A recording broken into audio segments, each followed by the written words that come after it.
Hello, and welcome to Wonder Scope. Today, we will temporarily leave our adventurous journey into the vast universe to talk about something more familiar and closer to home. As we continue to evolve, there's a question that seems to linger in the air. How much further can we go? We've made great strides in technology, science, and society, but are there limits to what human civilization can achieve? Are we standing at the threshold of our potential? Or are we still on the path of endless discovery? Let's take a moment to reflect on where we are and where we might be headed. 60 years ago, Soviet science writer Nikolai Kardashev proposed a groundbreaking way to measure technological progress.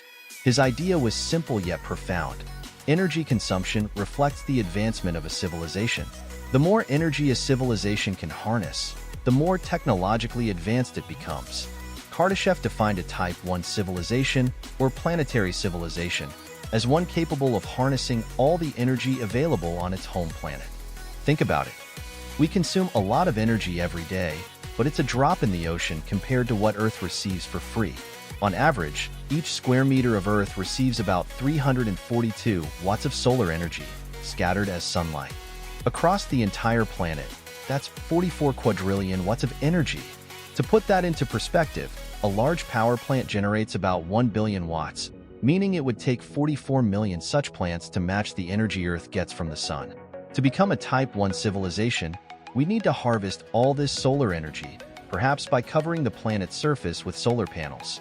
But here's the kicker. Even that would be a drop in the cosmic bucket.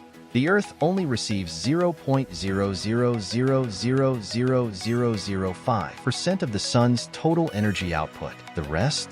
It's heating up the universe. Now, let's zoom out. A Type 2 civilization, or stellar civilization, wouldn't settle for planetary energy. Instead, it would build a Dyson sphere, a massive solar power plant millions of kilometers in diameter, around its star to capture its entire energy output. And a Type 3 civilization, or galactic civilization, it would scale up even further, harnessing the energy of hundreds of billions of stars across its galaxy. On the Kardashev scale, humanity is still millions of years away from reaching even Type 1. As of 2020, our energy consumption was about 18.87 terawatts, TW, placing us at Type 0.73 on the scale. That's just 0.16% of the energy available on Earth. By 2060, projections suggest we might reach Type 0.7449. But even that's a far cry from planetary mastery. But energy isn't the only way to measure progress. Enter John Barrow, a British cosmologist who proposed a complementary scale. Barrow classified civilizations based on the size of the structures they can control. The smaller the structures a civilization can manipulate, the more advanced it is. Currently, humanity has reached the atomic level, though our control over atomic scale structures is still limited. But if you think atoms are as small as it gets, think again. The Planck length, the smallest possible length in the universe, is 10 to the power of 35 times smaller than an atom. To visualize this, if an atom were the size of Earth, the Planck length would be smaller than the head of a pin. A civilization capable of manipulating structures at the Planck scale would unlock unimaginable energy sources, like nuclear fusion and even antimatter. This energy explosion could propel human civilization to expand on an unprecedented scale. So, where does that leave us? On both the Kardashev and Barrow scales, humanity is still in its infancy. But is that the whole story? Could we be closer to our limits than we think? Let's break it down. First, while our science and technology are advancing, the pace might not be fast enough. Computational power is a key driver of civilization. It fuels scientific research, medical breakthroughs, material innovation, space exploration, and climate modeling. It also enables global communication and knowledge exchange, accelerating human progress. In 1975, Gordon Moore, co-founder of Intel, made a prediction that would shape the future of technology. He observed that the number of transistors in an integrated circuit doubles every 2 years, effectively doubling computing power. This prediction, now known as Moore's Law, has held true for nearly 5 decades. Moore's Law isn't a physical law, but its accuracy has made it a guiding principle for the semiconductor industry. Thanks to this exponential growth, we've seen smaller, faster, and more affordable devices. For example, the ENIAC, the world's first real computer, was a behemoth.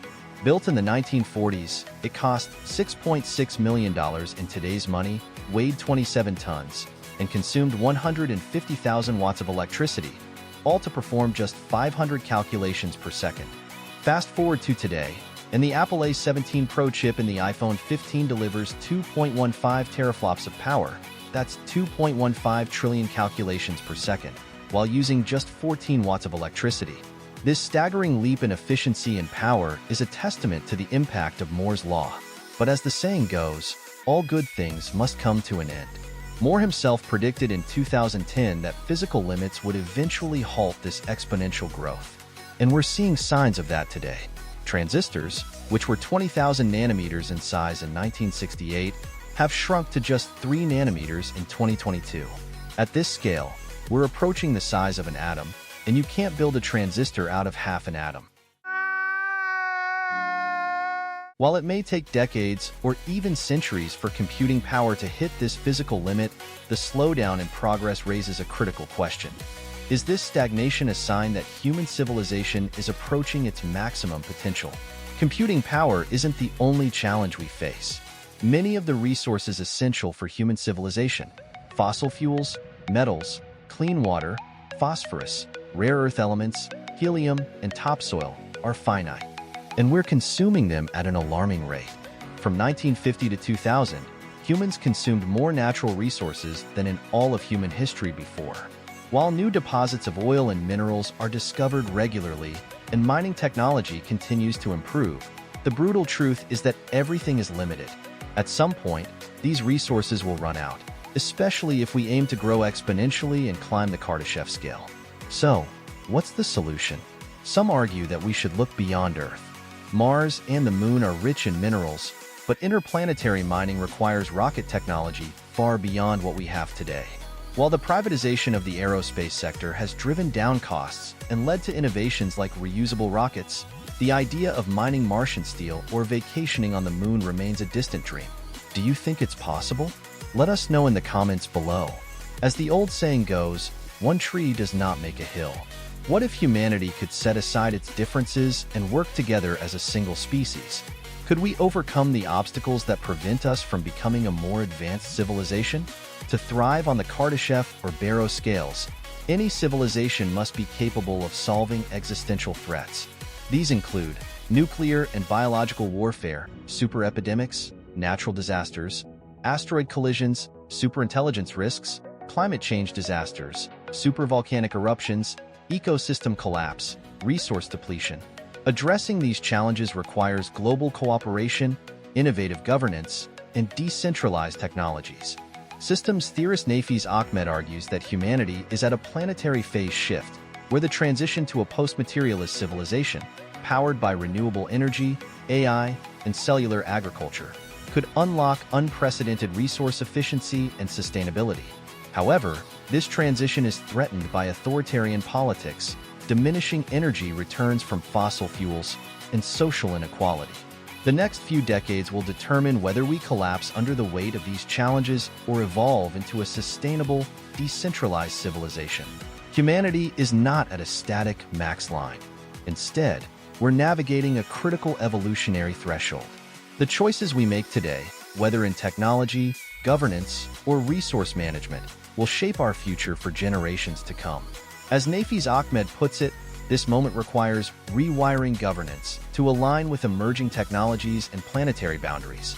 The road ahead is fraught with challenges, but it's also filled with opportunities. Many of the problems we face, climate change, resource depletion, and technological stagnation, could be solved if humanity acted as one united species. History, however, tells a different story. For most of our 300,000-year existence, humanity has been divided. Tribes fought tribes, empires clashed with empires, and nations waged war against nations.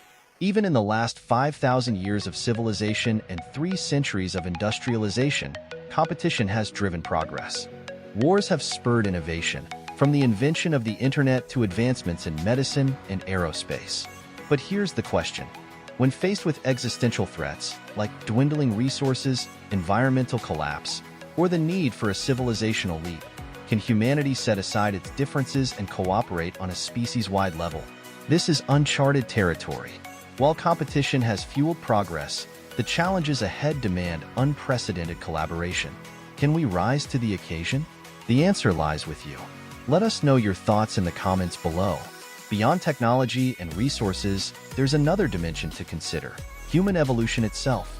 We can know the evolution process never stops, but a growing body of research suggests that humanity may be nearing its evolutionary peak and could soon enter a period of decline. Over the past 120 years, humans have improved in many ways. We live longer, grow taller, and are healthier than ever before. Records in sprinting, life expectancy, and physical performance have been broken repeatedly. However, these improvements are slowing down.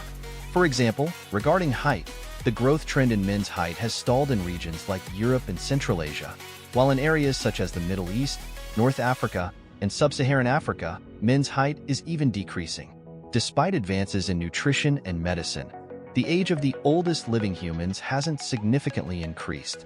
Additionally, fewer records are being broken in physical performance, suggesting that we are approaching the limits of human physical potential. In other words, we're getting better, but we're not getting better faster. It seems our genome has limits, at least in terms of age, height, and strength. And after reaching these limits, decline may follow. It's not just our bodies that may be hitting a ceiling. Our minds might be too. IQ data from 300,000 people across 72 countries between 1948 and 2020 shows a troubling trend. From 1948 to 1985, global IQ scores increased by about 2.4 points per decade. But from 1986 to 2020, that growth slowed to just 1.8 points per decade. This suggests that human intelligence is approaching its biological limits. Could this be why we're struggling to solve some of the biggest scientific mysteries? Human knowledge is growing at an exponential rate. On average, it doubles every year, and in the near future, it's projected to double every 12 hours. But not all knowledge is equal. While we're flooded with information, from viral trends to celebrity gossip, some of the most critical questions remain unanswered. For example, quantum mechanics and general relativity remain fundamentally incompatible, as we have yet to reconcile the laws governing the vast universe with those of the quantum world. Similarly, the nature of gravity and time continues to elude us, with these fundamental forces remaining enigmatic. The origin of life is another unresolved mystery, as we still don't know exactly how life began. Furthermore, while dark matter and dark energy are believed to make up most of the universe, their true nature remains unknown. Lastly, the question of consciousness persists. Whether it is confined to our brains or part of a larger, collective consciousness remains uncertain. Optimists argue that as long as we keep asking questions, science will continue to advance. But skeptics warn that human science may one day hit a wall. Could we already be there, without realizing it? So, is humanity reaching its limits, technologically, evolutionarily, and intellectually? The evidence suggests we're closer than ever. But limits aren't necessarily the end. They're an invitation to innovate, collaborate, and rethink our approach to progress. As always, we'd love to hear your thoughts. Do you think human civilization is approaching its peak? Or are we on the brink of a new era of breakthroughs? Let us know in the comments. If you enjoyed this video, don't forget to like, subscribe, and hit the notification bell to stay updated with Wonderscope. Thanks for watching, and we'll see you in the next video.